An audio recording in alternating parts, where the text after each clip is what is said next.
Hey guys, what up? It's Miss More White, Senorita Mas Blanco, and today I'm coming to y'all today with a current event. So typically, if we were in class, if you guys had me as a teacher, then we would have a current event pretty much daily or talk about current events daily. But being at home, the timing is a little bit different. I'm not able to really talk about current events in the way that I really want to or the way that I would love to. Because current events are a huge part of my life and just understanding what's happening today and how it connects back to what was happening in the past. But today, I woke up and I was angered, very, very, very, very, very upset at what America continues to do, which is forcefully sterilize women. The latest thing that happened was happening yesterday. The ACLU, I'm my because I'm just like, oh my gosh, again and again and again. But anyway, today's topic for today's video, and this is what I want to kind of continue doing, is having little current events, 10-minute segments or less. So I really just want to talk about the forced sterilizations for this video. And forced sterilizations are American history, and I'm going to talk about what was going on or what has been going on and what continues to go on. So as I said previously, yesterday it was revealed that some not Native Americans, some Latino American women who are detained in immigration detention centers have been undergoing questionable or problematic sterilizations, basically, or hysterectomies. And so basically what that means is that they take away women's ability to have children. And that's been going on for a huge and a very, very long time in U.S. history. If I look all the way back into Native American history or even slavery history, we can find different little things. And we're going to talk about some of the things throughout U.S. history that the U.S. has purposely perpetrated against Black, Brown, and Native American bodies. So the first thing I want to bring up or talk about is literally what was happening previously. So hopefully you guys are looking on the screen. You guys can check out the images of some of the news stories that were coming from NPR.com as well as from the ACLU. So you guys can see, hey, from your own eyes, what was happening, what was reported yesterday. And then after that, I'm going to start talking about, hey, let's look at the past for the U.S. Is this what we've been doing? And most definitely it has. So I'm checking it back and I'm like, hey, let me look up some of the stuff for the U.S. When did we officially go on record forcefully sterilizing people? And that's going to happen around 1907. We're going to kind of create a law that says, hey, Native American women in certain states are going to have to be forcefully sterilized because there's no value to their children, to their lives.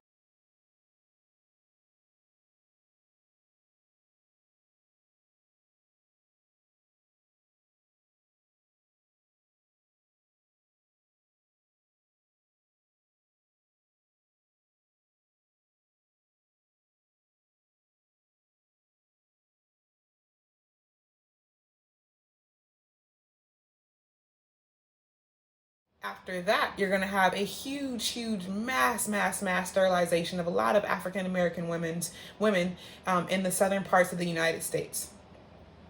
I have to bring in California in this because California also had a huge role in sterilizing Black and brown bodies throughout the 1900s. Even all the way up until like the 60s and 70s, even today, anyway, 60s and 70s, so we had states that were still legally allowed to forcefully sterilize Black and brown bodies.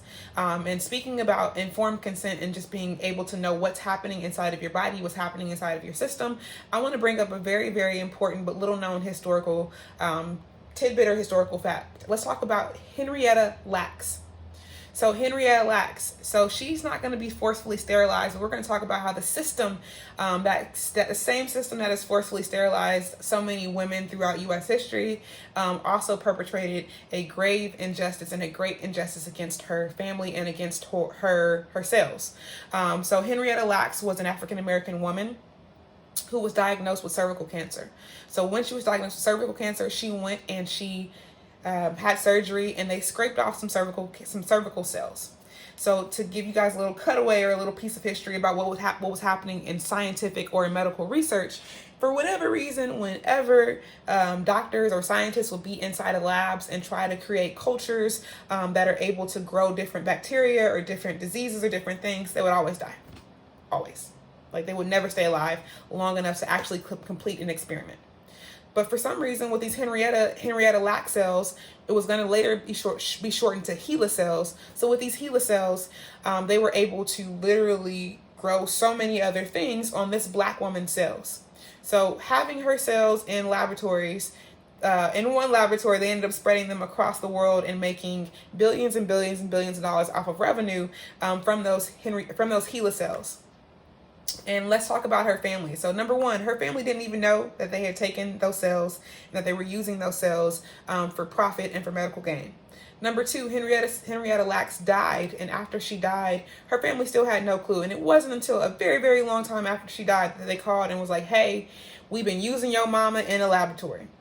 And so to their family, who was very, very undereducated, didn't know what the heck they were talking about, they were like, you got my mama in the laboratory? And so later on, it was explained to them, and they figured out their mom's cells had been in the laboratory, even though that she had passed away, and that her cells had been used to basically fortify all the scientific experiments and discoveries that have happened over the last 50, 60 years, because they utilized the Henrietta Lacks cells, or the HeLa cells.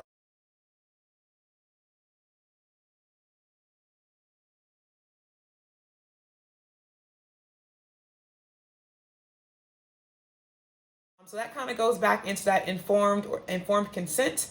It even goes back into the Tuskegee syphilis study and so many other things when we look back on United States history as it relates to reproductive rights. They have the U.S. history is even included in Guatemala. We have the Guatemalan STD study between 1946 and 1948, where the United States literally sent prostitutes with different kinds of STDs into prisons in Guatemala with the intention of infecting the Guatemalan prisoners so they could watch and study as they were ravaged by different STDs.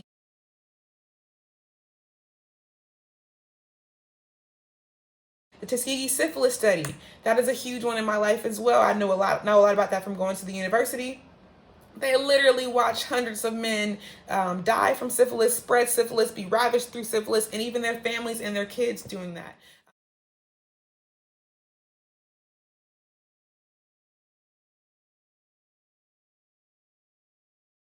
So U.S. history is reproductive harm and violence against minorities, against black and brown people, against indigenous people, against all people who are not, unfortunately, European American.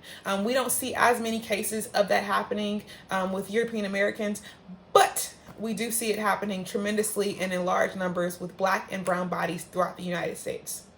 So that's my little short history minute about reproductive harm and violence that happens in underserved communities, that is sanctioned and authorized and allowed by the powers that be and by laws and by governments in the United States. So when we start thinking about the violence and atrocities that happen throughout the world, we also have to include American citizens, black and brown, in that conversation, because unfortunately they have been victimized continuously by the government. All right. Hope that wasn't too intense for you, but that's just how I feel. And I had to get that out because it was working my nerves and working, my spirit. So anyway, hope y'all have a wonderful rest of your day. Hope you guys learned a little bit of information with that. And that's about it. See you later.